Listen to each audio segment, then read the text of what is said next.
భవిష్యత్ జీవితానికి బంగారు బాటలు వేసుకోవలసిన సమయంలో యువత ట్రాక్ తప్పుతున్నారు.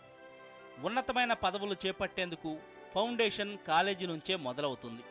కానీ ఆ కాలేజీలోనే యువత తమ విలువైన జీవితాన్ని నాశనం చేసుకుంటున్నారు. సినిమాలు, షికార్లు, ప్రేమల పేరుతో ఉన్నత లక్ష్యాలకు చేరుకోకుండానే అర్ధాంతరంగా చదువుకి ఫుల్ స్టాప్ పెడుతున్నారు. ప్రేమ కాస్త యువకులను ఉన్మాదులుగా మారుస్తోంది. అమ్మాయిలు తిరస్కరించగానే ఏకంగా దాడులకు పాల్పడే సంస్కృతి పెరిగిపోయింది. తాజాగా హైదరాబాద్ మేడ్చల్లో జరిగిన దాడి కూడా అలాంటిదే. మేడ్చల్లోని ధృవ కాలేజీలో MBA సెకండ్ ఇయర్ చదువుతున్న రూపకు భానుచందర్ సీనియర్ విద్యార్థి. అయితే భానుచందర్ ప్రేమను రూప తిరస్కరించడంతో గొంతు కోశాడు.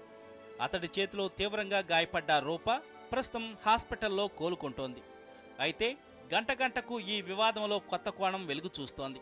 తాజా దాడికి ముందు నిందితుడు భాను గంటకు పైగా రూపతో మాట్లాడినట్లు వెలుగులోకి వచ్చింది.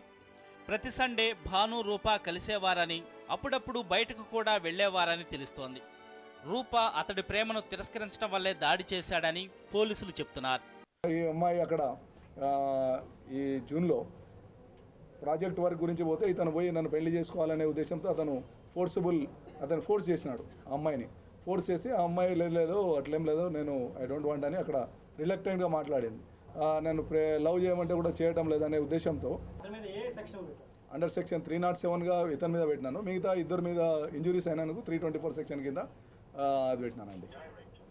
భానుచందర్ ప్రవర్తన మంచిది కాదని తెలిసినా రూప అతడితో ఎందుకు ఫ్రెండ్షిప్ కంటిన్యూ చేసిందో అర్థం కావటం లేదని ఆమె ఫ్రెండ్స్ అంటున్నారు.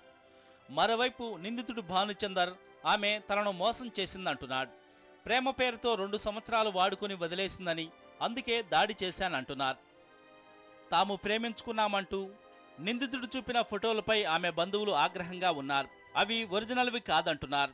మన యాజమాన్యాన్ని కూడా ఈ గొడవ గురించి నేను 2 సార్లు ఫోన్ చేసి ఇది కొంచెం తప్పుగా ప్రవర్తిస్తున్నాడు, దాన్ని కంట్రోల్ చేస్తారంటే లేదు, మీ అమ్మాయికి ఏం ప్రాబ్లం లేదు, మా ఇంటికి పంపించండి, మా అమ్మాయిలా మా సొంత కుమార్తెలా చూసుకుంటాం, మీకేం ప్రాబ్లం లేదు, మా క్యాంపస్లో ఉండని చెప్పి మీకేం ప్రాబ్లం లేదని చెప్పడం జరిగింది.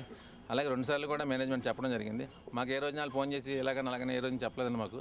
కానీ మీకు ఇప్పుడు ఇవాళ తప్పుడు స్టేట్మెంట్లు ఇస్తున్నారు, మేనేజ్మెంట్ వారు ఇస్తున్నారు. ఇప్పుడు ఈ ముద్దాయిని మీరు ఏదో స్టేట్మెంట్ అడుగుతున్నారు. ముద్దాయి ఆ నోటుకు వచ్చినట్టు ఆడ తరపునే చెప్తారు తప్ప ముద్దాయిని కానీ యజమాని కానీ వాళ్ళ తరపునే చెప్పుకుంటారు వాళ్ళు. ఈ ఫొటోస్ అనేవి ఒక ఫేర్వెల్ పార్టీ రోజు తీసిన ఫోటోగ్రాఫ్స్. అండ్ మోర్ ఓవర్ ఫోటోగ్రాఫ్ని మార్చడం అనేది ఎంతసేపు పని అండి. ఇప్పుడు ఇవి కాలేజ్ ఫోటోగ్రాఫ్స్ అండి. ఇవి 20% కూడా ఫినిష్ చేయని స్లాబ్. నేను ఒక 1 hour తర్వాత ఇది ఒక 5 star హోటల్ కింద నేను మీకు ప్రిపేర్ చేసి నేను చూపిస్తానండి. ఒక 1 hour.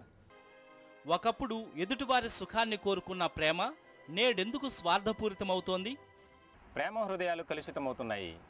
నువ్వు లేక నేను లేనంటూ ఆశలెన్నో విరిసేలా బాసలెన్నో చేసుకున్న నేటి ప్రేమికులు ఎవరి స్వార్థం వాళ్ళే చూసుకుంటున్నారు. ఇంతకుముందు మనసును కోరుకున్న ప్రేమ నేడు స్వార్థంగా మారుతుంది. అందుకే ఇలాంటి దాడులు జరుగుతున్నాయి. ప్రేమ, స్నేహం ఏది ఏమైనా యువకులు ఎవరి హద్దుల్లో వాళ్ళుంటే మంచిది. కెమెరామెన్ స్టాలిన్తో రవీంద్ర, TV9 హైదరాబాద్.